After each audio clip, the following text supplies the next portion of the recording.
Welcome back to the Life and Mindset podcast with me, Tasha King. I am coming to you from my car. I'm literally sat in the back of my car, right? It's freezing, and simply because it's just too noisy in my house right now.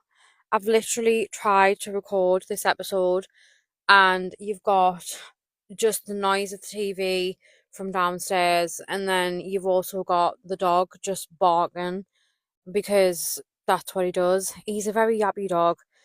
He's only a little dog, and I feel like he's got little man syndrome. So yeah, he barks all the time. Just at anything really. So I feel like it's always sod's law. Every time I try and record something, he makes a noise or he barks. So I thought, you know what? I'm just gonna come and I'm gonna sit in my car and I'm gonna record it where there's no noise. You might hear the odd car coming past now and again, if it does pick that up, or the odd dog barking, or police car, as there's one coming past right now. Um, but yeah, I just thought this is a little bit more peaceful and a little bit quieter. But honestly, nobody even, well, I didn't even think about this when I started this podcast, about noise and the things that the mic picks up. I didn't even think about any of that. So, yeah, the perks of not having my own house yet. But it's fine. We find ways, and this is the way. If this is the only way that I can record episodes, then this is what I'm going to do every single week. I'm just going to sit in my car and just look like a loon. Luckily, I'm in the back of my car and I've got tinted windows, so nobody can see in, and it's dark. So, yeah. And I've also locked my doors because I'm that type of person. Feel like if I don't lock my doors, something's going to happen. Someone's going to try and get in my car. And I, yeah, anxiety. But anyway, hello and welcome back. I'm honestly so grateful for all of the support that I've had with this podcast and with setting it up. Honestly, I was so excited to start this podcast, but I did have, self-doubt and imposter syndrome the other day. I mean, this is I think it's the third episode now. And I did have I woke up with imposter syndrome the other day, and I was like, oh my God, what if nobody likes it? What if people think I'm boring? What if they listen to the first few seconds or first few minutes and go, nah, she's shite, and just turns it off? Like, what on earth? And honestly, as much as I was trying to suppress these thoughts because I knew it was just that little voice in my head trying to get to me, like anxiety, like it always does, I was just sat there and I was like, oh, I started feeling like a little bit like meh about it, like the excitement had been like drained out of my body. And then I was like, no, this is not happening. I've been so excited for months to put this podcast out. Like, damn, am I gonna let a few shitty, negative, anxious thoughts, like put it out of my head? You know what I mean? Like, I'm not gonna let it steal my excitement. So we are back and we are thriving. And I feel so much better. I honestly do. I feel more positive about it now. And having spoke about it as well, on one of my Instagram stories. Oh, also Instagram and TikTok. I've made a page, for the podcast. It is literally called Life and Mindset. I think it's underscore the pod. Um, but I will put that in the notes and the description for you when I've had a quick check. But yeah, so now I have an Instagram page and a TikTok that you can follow, and it will literally just be everything relating to the podcast. And it's just basically so you don't miss out on any episodes. But yeah, I'll be posting in there, just things, within relation to the podcast, within relation to the podcast episodes. Let me know. You can DM me through Instagram or TikTok. So let me know if there's anything that you want me to talk about on the podcast, if there's anything that you relate to. If you actually want me to talk about, you know, if you want me to tell your story, but obviously keep it anonymous, then I can do that for you. That's absolutely fine. Anything and everything, just DM me and I will try and get that sorted for you. But today I really wanted to talk about protecting your peace because I feel like this is something that I have had to learn the hard way over years. When I was younger, just to give you a little bit of background story, I literally had no confidence, no self-esteem, and as much as I like to pride myself that I wasn't a follower and I wasn't a sheep, and I was very stubborn, like to the fact that I couldn't be peer pressured into anything because I did have my own mind, and if I didn't want to do something, like hell were you going to get me to do that thing? And I pride myself on that, I really do. However, I was a pushover and I literally would give everybody my last. Literally everyone my last. I used to just let people walk all over us, and I was just too nice and I was too naive. And I feel like not justifying it because it's not justifiable, but I feel like that is the reason why I was bullied all the way through school and I was quiet. They always target the quiet ones, always. Not entirely sure why just yet, but yeah, they always target the quiet ones, and I was a quiet one, so I was targeted all the way through school. And I feel like being bullied all the way through school, it really knocked my self-esteem and it really knocked my confidence. And then I feel like when I learned that I had anxiety, it actually just it made us angrier at those people. Even though I was 20, 21, 20, 21 at the time, when I actually found out that I had social anxiety, and I'd been to therapy multiple times. I'd been to CBT. Anyone doesn't know what that is? It's cognitive behavioral therapy, and it was for my anxiety. And basically, it was just, um, you know, going through things, coping mechanisms and things like that, um, teaching you how to cope with your anxiety. I used to worry quite a lot. I used to worry and make up scenarios in my head. I used to do shift work, so I used to work in a factory, as I've spoke about on my previous episode. But I used to start at 6 a.m. And I would literally leave the house. And you know when you do that thing where you're like, oh, have I locked the door? Have I locked the door? I don't know if I have. And your brain sort of like goes and tells you, well, actually, what if you haven't locked the door? Well, yeah, for some people it just stops there, but for me, I would literally be standing at work and I would be just creating a scenario in my head. Sounds really crazy when I think about it now, but I would just create a scenario in my head, something really negative, that I hadn't locked the door and that a murderer was going to get into the house and kill my mum and dad and my dog. Sounds really crazy and traumatic when I talk about it now, but that is literally what I used to do. And I would create scenarios in my head and I would worry. I'd worry about something that was probably inevitable, that was probably possible, but never gonna, like, it was like one in a million chance that it was gonna happen, when in fact, I had locked the door and everything was fine and everybody was very much alive.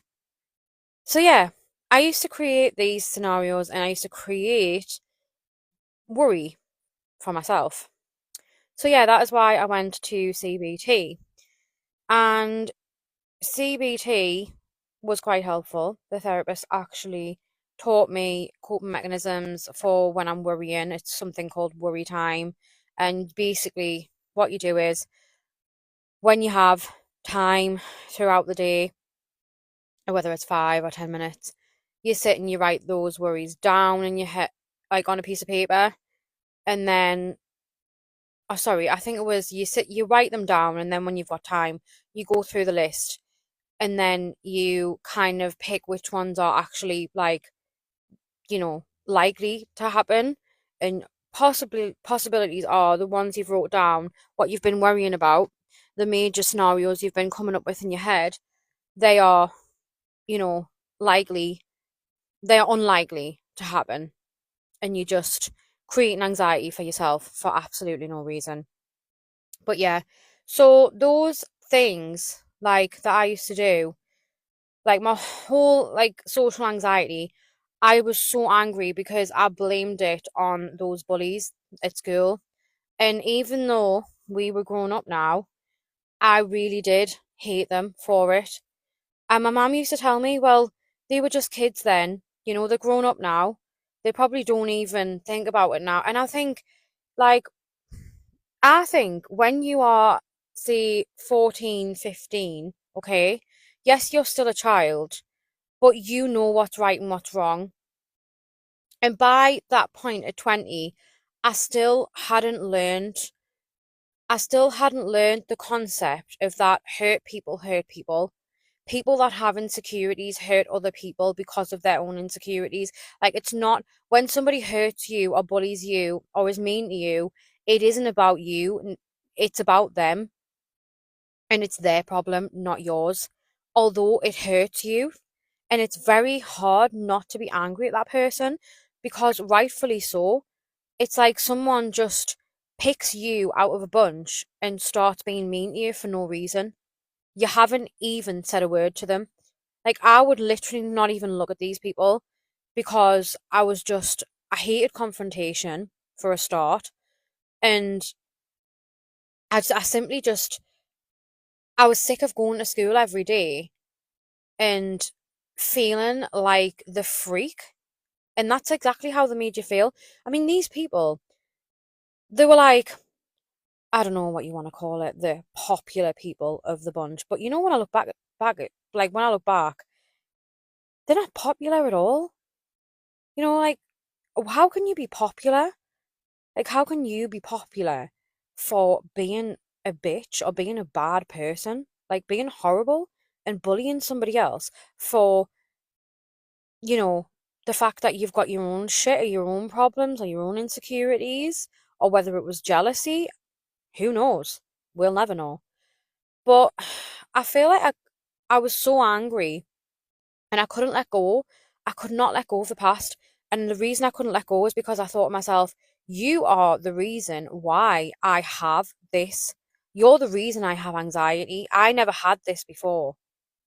And you're the reason why I have it and why it's there. You're the reason I am the way I am. And I used to literally think, and I used to say that I was fucked up in the head. That is simply how I used to describe myself. I laugh at it now. It's not funny, but it is funny because you're not fucked up in the head. Just because you have anxiety or trauma from a situation that happened or an experience that happened in your past does not mean that you are messed up in the head and you're going to be like that forever, because you're not. You're really, really not. If you do the right thing and you get help, whether that's going to therapy, or you can help yourself in some ways, use certain tools and resources or whatever, or you can talk to your friends and have those people as your therapy, then that's great. I feel like everybody needs to go to therapy, and I'm not even joking. Like, even people that have not gone through major, major trauma in their life, we all need a little bit of therapy now and again. I feel like it's healthy for us, and it's healthy for us to be accountable for our actions and our habits, and the way we treat people, but not even just that, but the way that we treat ourselves as well. Because when you tell yourself you are fucked up in the head, your brain starts to believe that concept, that comment. It starts to believe it. Because I don't know if I've mentioned it before on any of my previous episodes, but whatever you tell your brain will believe it. Your brain can't differentiate between a negative and a positive comment. So whatever you tell it, you keep telling it that every single day. I am fucked up in the head. I am fucked up in the head. I am fucked up in the head. Your brain will start to believe it, and it'll start to sort of become true. And it creates a self-belief. And that was what I was doing to myself. I was creating negative self-belief. And that's why I went through life after school believing that I was stupid, that I could never do something. Like I remember being at school and there would be like some work in a class and I would always say, I can't do it. I can't do it. I can't do it. It's too hard.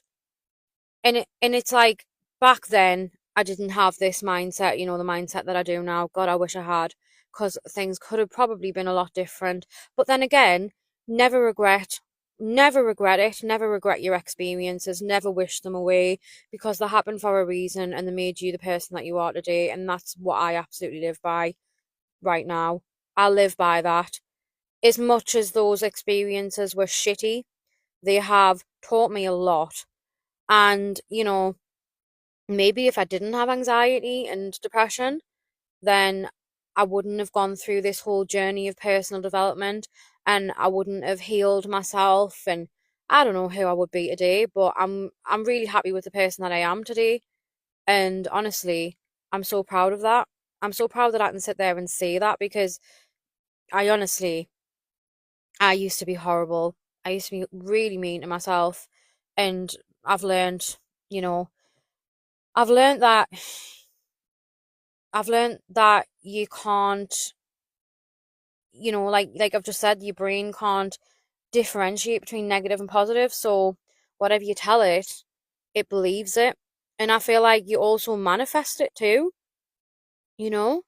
So with that being said, although yes, at that time I was very angry, but I went through therapy after that and, you know, kind of learned coping mechanisms and things like that, and I healed. And once I started healing, I was like, you know what, it is what it is, and what happened happened. And I don't know if those girls regret it. I really don't. Hopefully they do, but they might not even think about it. They might not even It might not even cross their mind. They might have just life going on and they might not think back to, oh, remember when I bullied that girl? Because at the end of the day, if you don't like, if you don't let them, if you don't see them after school, they're not going to know how it's affected you in the long run. They'll never know that. So I feel like that's another thing. Like people, they get so angry and they keep that anger all up inside. But really, you don't see those people after school, and they don't actually know how it's affected you. So really, in their heads, they don't have anything to feel guilty for. So holding on to that anger, it's not hurting them, it's hurting you, and it's hurting yourself, and you are just sabotaging your own life for something that happened, I don't know, 10, 15 years ago. And it's not healthy. And you need to learn to protect your peace. And that is something within yourself and outside of yourself. So protecting your peace is simply something that I feel like there's two different parts to it. There's the inside yourself version, like part to it. I feel like protecting your peace is, you know, not stressing about things that you can't control or things that you can't change, and letting go of negative and toxic energy that you have towards your past or people in your past, or like, a situation that happened years ago. You need to let it go. And it was very, very hard for me to do this. But in order for me to have that peace in life, I had to learn to let go. I'm still learning. I am still learning. There are still some things that I'm, still attached to in a sense. Not as much as I was, but maybe just a little bit. There's just a little bit of string hanging there, and I just need to snap it off and let it go. It's my little analogy. But then I think the second part to protecting your peace is outside of yourself, when you come across toxic people or negative people, or they might not even be toxic. They might simply just not realize. Um, I don't know, like, say for example, it's a family member and say you've just started your personal development journey, okay? And you are learning to make time for yourself. Say it's a Sunday night and you always have this little ritual or little routine on a Sunday night. You have so much time to yourself to whether it be journal, listen to music, listen to a podcast, or just be by yourself and simply have that little time by yourself to chill out. And this family member or whoever it may be, friend, whatever, they say to you, oh, do you want to go out for tea or do you want to go here at this time? And you say, like, see if they say, oh, I really need you, like, to come out with us or whatever, I really want to go out. And you're contemplating, okay, well, I don't want to let this person down, but at the same time, I don't want to let myself down. I don't want to go out because this is my time and this is what helps me and this is what's best for me. So if you choose to go out with that person and, leave your little routine or whatever, then you're not creating a boundary. Like if that person knows that that's your routine every Sunday, but they still insist on you, like dragging you out to wherever it may be during that time, they are overstepping your boundary. And you need to be firm on that boundary and say, look, I'm really sorry. I know you want me to come, but this is my time and this helps me and it's what's best for me. And that is okay. It's not selfish. It is selfish, but it's not in a, like, I feel like there's a good way to be selfish and there's a bad way to be selfish. You're not basically saying to them, oh, fuck you. I'm never going to be there for you. Or I'm never going to spend time with you. But all you are saying is, this is my time. And you know that. You know that I do this. This is my routine. Please don't overstep my boundary. And that is all that it takes. And okay, you might have a person that just goes on and on and on. And they might clap back at you and say, well, you're selfish. And I don't know, they might try and call you all the names under the sun and things like that. But you just have to block that out because you just have to know that that is your boundary. And you're not removing that boundary for anyone because you know that that shit helps you. That is setting boundaries and that is protecting your peace. There is also another thing that I wanted to talk about as well, and it does link in with protecting your peace. I feel like it's also protecting your energy as well. So, and the other thing that I wanted to talk about was narcissists. So most of you might have come across a narcissist once or twice in your life. And whether they are people in your close circle or they are people that you don't really see that often. They could be a friend of a friend's boyfriend, a friend's mom, dad, sister, whatever. Normally, I would say that you need to cut that person out of your life, however close they may be. But sometimes it is hard. So whenever it is somebody that isn't in your close circle, it could be someone that I just mentioned, a friend of a friend, a friend's boyfriend, a friend's mom, dad, sister, or whatever. It could be somebody like that. And that means that they're not in your close circle. You don't have to see them every day, which is a bonus, which is great.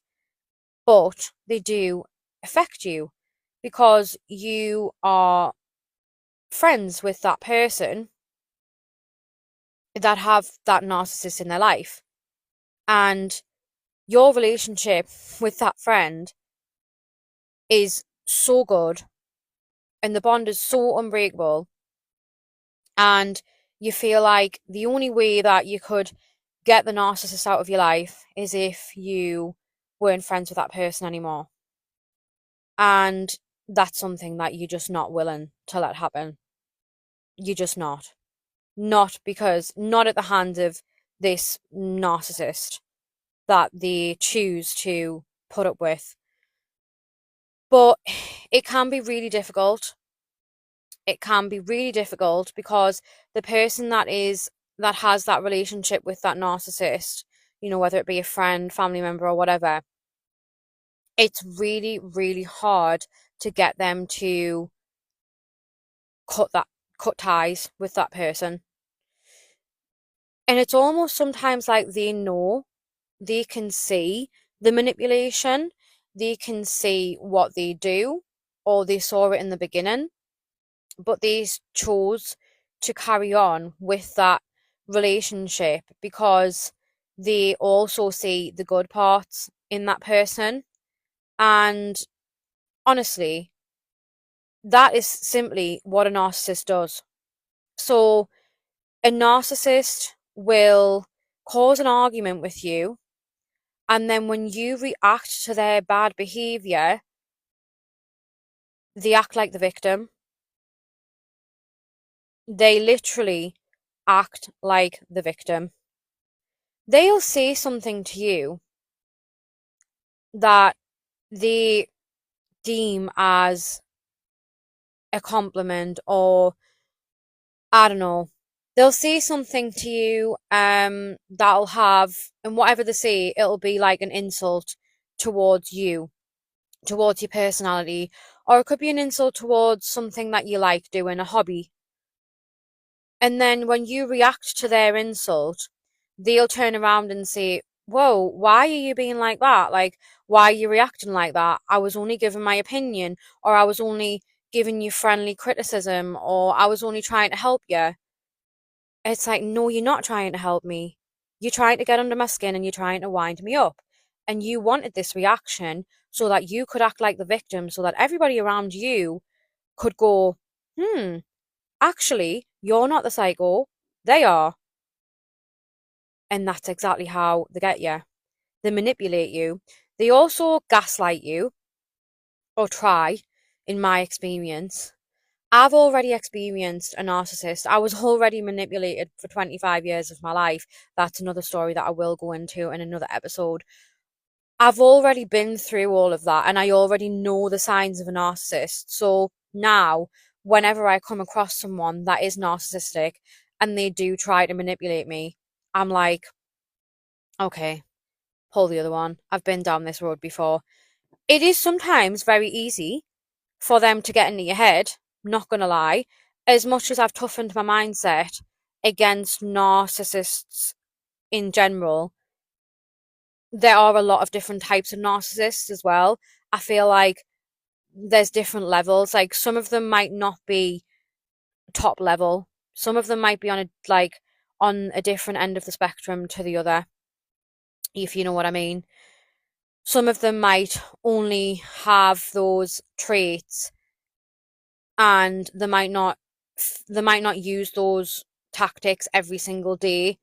Like, I feel like in some relationships, narcissistic abuse can turn really nasty and physical, but sometimes it is simply just the mind manipulation. And this is what I'm talking about, because sometimes the mind manipulation can be worse than actual physical abuse, because they get into your head and they make you second guess everything, literally second guess everything.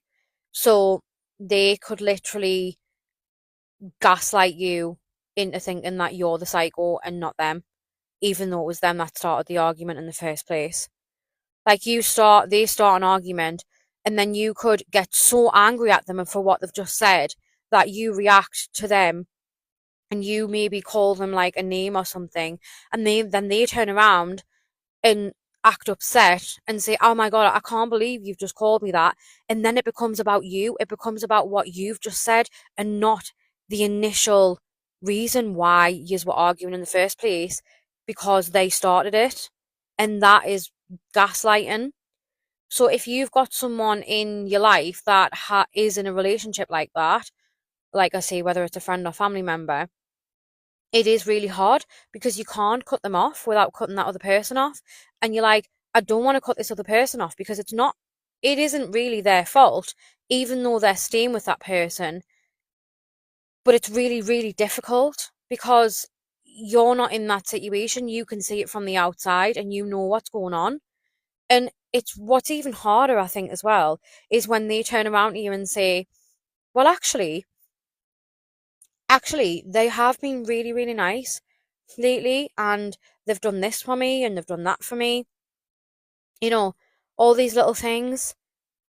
And it's like, but they also do this. It's like no matter how good they are, okay, so they have days where they are nice and they are a normal, decent, what I want to call, human being.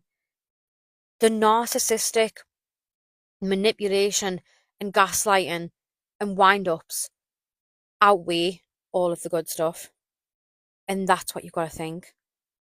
But again, it's really easy to say and see when you're not in that situation and you don't actually have to see that person every day and you don't have to live with them, which I can honestly say is a blessing if you're not in that situation. But the best thing that I've learned is to ignore them. And it took me 25 years to learn that in the situation that I was in. And it's really difficult because I was only young. I was only very young when it started, when I actually started, you know, being manipulated. And obviously I didn't realise that at the time. And, you know, you do see the days where that person is good, and that's because they want you to see that. They act like that because they want you to see, look, they can be good. And that's exactly what you see. And then you think, okay, so this person can be good. Maybe I can change them. You know, maybe I can make them be good all the time instead of, you know, just some of the time. And you start actually believing that you can change that person, but you really can't. That person is still manipulating you.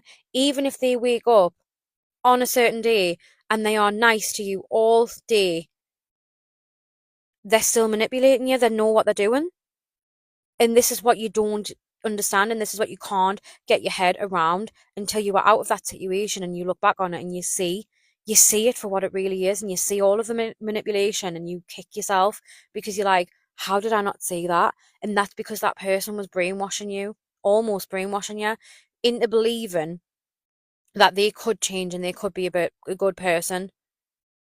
And it's literally like, it's mind blowing when you're out of that situation, you see it, and you think back to all the times when you were really manipulated and you actually didn't even see it in the moment.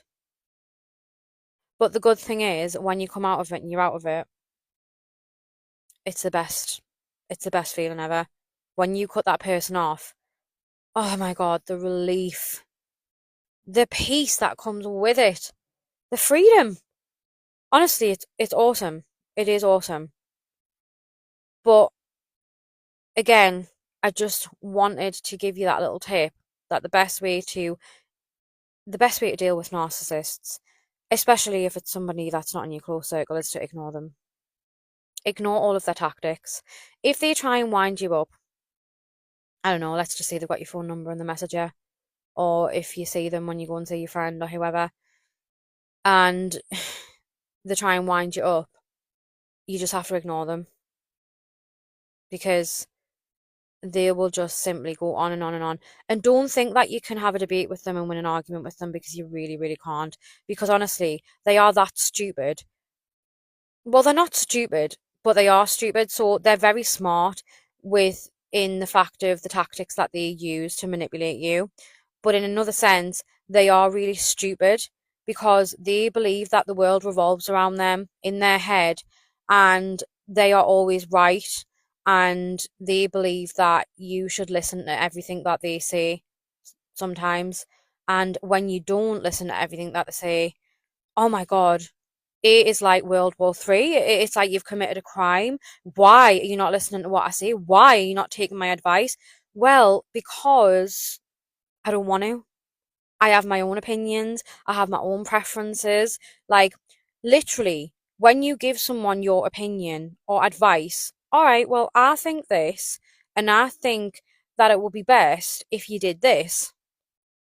If that person does not take your advice, if they simply go, do you know what, you might be right, okay, and thank you for giving us your opinion and your advice and things like that. And I understand that's how you feel, or that's what you think, or that's how you see it. But personally, I don't see it like that. And I think that I should do this and I should go my own way on it. You should be able, any normal person, normal, decent human being, would sit there and go, okay, that's absolutely fine. I just thought I would let you know. That's it. But a narcissist, a toxic person that isn't actually wanting to help you, they don't want you to do well, they just simply want you to listen to their opinion, they go absolutely ballistic. They go crazy. And I don't mean crazy in the sense that they start shouting at you. I mean, they might, in some cases, they might just start shouting at you and being really horrible. But the ones that are not that bad, they'll just go on and on and on and on and on at you until you agree to take their advice. And it's like, it's so detrimental for you to take their advice. Like, take it, just take it, for God's sake. And honestly, it is mind blowing. I really would love to do psychology. I've always said that because I want to know, I want to get into people's brains, especially narcissistic people, because I want to know how their brain works.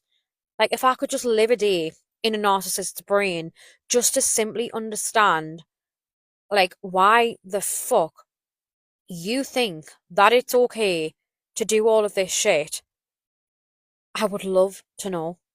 And yes, it is 99.9% of the time, it is because of like trauma that they've had in the past. But what really gets me is, why would you want that to affect somebody else in your life? Somebody that you're supposed to care about, somebody that you see you love. Why would you want to bleed all of your trauma onto that person? Why would you not just get help? Or just accept that you need to work on yourself? And some of these people, they'll be getting into relationship after relationship and bleeding their trauma all over everybody else and affecting everyone else's life and making their life a misery. And it's like, go and get some fucking help. Go and deal with your own trauma by yourself instead of bringing other people into your shitty life. It's honestly, it really does anger me, but you have to protect your peace around these people, because if you don't, they'll bleed their trauma onto you. And that is the end of today's episode. I really hope you enjoyed this episode. I hope that I didn't waffle on too much, but that was a topic that I really needed to speak about that topic, because I feel like in this world there are a lot of narcissists, and I can't believe that once I actually got out of the situation, out of the relationship, with the experience with the narcissist that I had, I can't believe that I actually, like, my eyes were like open for the first time and I started seeing the signs. And every person I met, it was like, if I got a bad vibe off them, I could see the signs like straight away. And it was just honestly mind blowing, because once you get out of that situation, it's something that you can't unsee. And it's something you can't unsee in other people either. And you'll get so angry about it because you know you've been in that situation before. And you know, like, now you know the things that you should have done or that you could have done. And then when you see someone else in that situation, it's like you want to warn them and you want to shake them and you're like, no, don't do that. Like, just do this. But it's hard because you can't tell people what to do with their life, and they're going to do what they want to do. And they might listen to you, they might not. And you've just got to let them go through the motions. And at the end of the day, if you do have anyone that's in that situation, instead of nagging them, because that doesn't actually work, instead of nagging them all the time, because that will push them away, just be there to support them. Just listen to them when they are complaining to you about that person. They know how you feel about that person, but they are still going to continue with that relationship. And they're always going to come back to you whenever they're, I don't know, having problems with that person. But my advice to you is just be there for them. Just be there to support them, and just know that eventually they will start to see it for themselves, and they will get themselves out of that situation. And when they do, that will be a very, very great day. But anyway, I know I said I was ending the episode and then I started waffling on again. It is actually officially the end of the episode. But I really hope you enjoyed it, and I really hope you took something away and you learned something from, everything that I've just said. And I really hope you do continue to set those boundaries for yourself in protecting your peace, because honestly, it's such a happy life. But I'll speak to you on the next episode, and I know this is coming out on a Monday, but I hope you've had a great weekend. Bye, guys.